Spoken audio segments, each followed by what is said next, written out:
Donald Trump's attorney, Alina Habba, continues to humiliate herself, not just in the courtroom, but also in conservative media.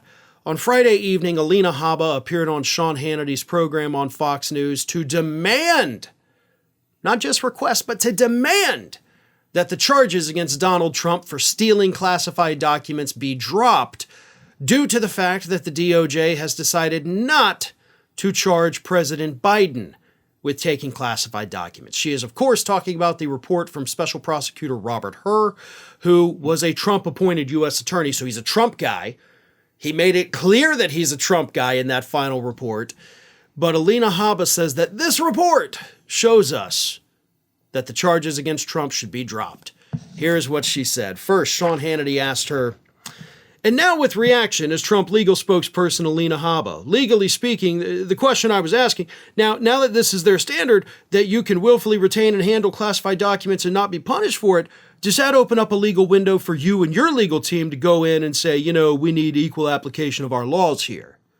So that's Sean Hannity's question to her, and she says, absolutely. I think the one thing that we learned today from Special Counsel Hur is that there is, in fact, and not that we didn't know it, Sean, two systems of justice. One, if you're a Republican, one, if you're a Democrat. We've seen it time and time again. You've spoken of it, the way that this can be used, and what has become obvious that they haven't really thought about is they try and look impartial. They try and say, okay, we're going to raid Mar-a-Lago. Oh, maybe that was a little too much. Let's peel it back. So when you're looking at this dual system of justice, they're going to have to face the music when we're in court. They're going to have to answer questions. And you know what? We shouldn't even be going to court. Honestly, I agree with my client 100%. Now, before I continue into the stupid things she's saying, please keep in mind that she has not made a point yet. Okay, we're 4 paragraphs in and she hasn't made a point. She hasn't made a single valid legal argument. And she was asked, legally speaking, that's how Sean started the question, like legally speaking, and she's just ranting like somebody who never went to law school. And then she continued, here's where things get even dumber. They need to drop the charges and let Americans believe that we're not going to be treated differently depending on our politics. I don't think they're capable of it. I think they have severe Trump derangement syndrome. But, it's very obvious what's happening here. But I do want to thank Special Counsel Hur for making it very clear to the American public that this man can't even remember when his son was passed. And more importantly, Sean, did you see what he said today in the press conference? He doubled down on it and said, I didn't think I needed to answer that question.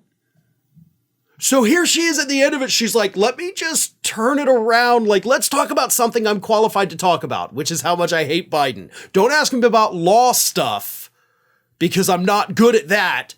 So at the end there, you heard it. She's like trying to deflect and be like, hey, let's talk about this thing. Like, did you see Biden? But anyway, Alina, it's actually good to know that you did read through the report. You just must have skipped over the part where Hur explained in very vivid detail why Trump is being charged and why Biden is not. Now, I actually discussed that in the first segment that went up today, so I'm not going to rehash all that. You can go watch that one if you want the reasoning, but everybody knows it. This is not an apples to apples case here between what Biden did and what Trump did. Donald Trump willfully withheld those documents and refused to turn them over when he was asked. But Alina Habba's out there. Not because she can speak legally about it. As you heard, she has no friggin' clue about the law. She has no friggin' clue about what's all in the report. She loved the part where he attacked Biden. Of course, he's going to get praise for that. But she is out there as a spokesperson for Donald Trump. She is trying to change the perception in the American public. She doesn't want the public to know that Special Prosecutor Hur explained why Trump's prosecuted and Biden's not. No. She wants to pull the wool over their eyes and do exactly with the public what she did to Sean Hannity at the end of that, deflect and change the argument to something else. That is what they're trying to do. Don't let them do that. It is spelled out for us in that report why Trump is charged and Biden is not.